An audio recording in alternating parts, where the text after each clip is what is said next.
Guys কেমন আছো তোমরা? আশা করি তোমরা ভালোই আছো। তো গাইস অনেকদিন পর ব্লগ করছি, আমি রাকেশ আর একটা ভাই একটা জায়গায় ঘুরতে যাচ্ছি, অনেকদিন পর ব্লগ করছি। তো আজকের ব্লগটা খুব ইন্টারেস্টিং হবে, তোমরা লাস্ট অবধি ব্লগের সঙ্গে থাকো। আর আমি যে হেয়ার কাটটা করছি কেমন লাগছে তোমরা জলদি করে কমেন্টে জানাও। তো গাইস ফাইনালি আমরা বাইক নিয়ে বেরিয়ে পড়লাম। তো আমার সঙ্গে রয়েছে আজকে রাকেশ আর সুরেশ, দেখতে পাচ্ছ। তো গাড়ি নিয়ে বেরিয়ে পড়লাম, এখন দেখা যাক কোথায় যায়। অনেকদিন পর ছুটি পেয়েছে এরা আর আমিও ছুটি পেয়েছি।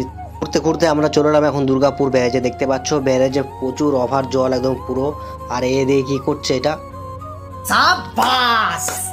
গাইস আমরা অনেকদিন পর দুর্গাপুর ব্যারেজে এলাম। তো এখানে এসে কিছু ফটোশ্যুট করবো, সেই জন্য আমরা একটা ভালো লোকেশন খুঁজছি, ভালো জায়গা খুঁজছি জলের সাইডে যেখানে আমরা ফটোশ্যুট করতে পারবো। এদিকে দেখতে পাচ্ছ পুরো একদম সবুজ হয়ে রয়েছে কচুরি পানাতে।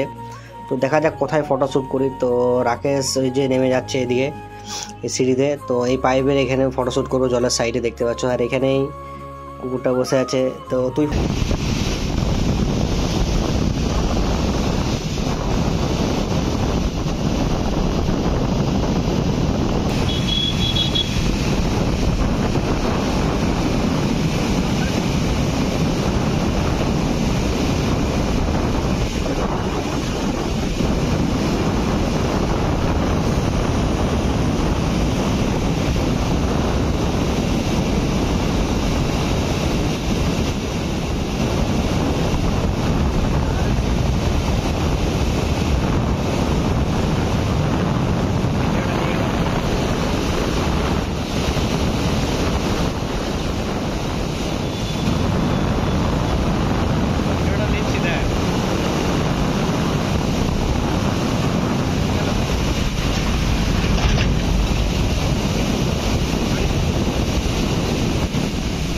ये गाड़ी আছে না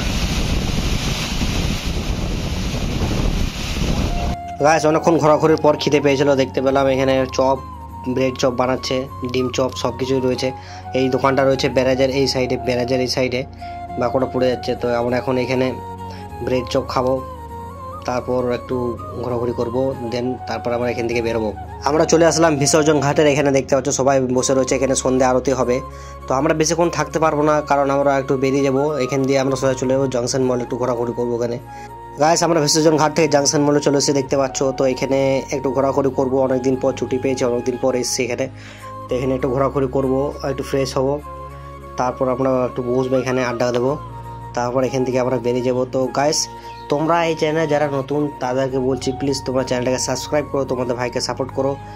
তো এটা আমি প্রথম জংশন মলে ভিডিও বানাচ্ছি, এর আগে কোনোদিনও জংশন মলে আমি ভিডিও বানাইনি, তাও ঠিকঠাকভাবে ভিডিও হচ্ছে না, এখানে করতে পারছি না লজ্জাতে। তো দেখতে পাচ্ছ এখানে নিচে কি একটা লাগিয়েছে এলইডিতে, আর এরা কি করছে কি জানি, এখানে বুঝতে পারছি না কি করলো পেছন দিক থেকে।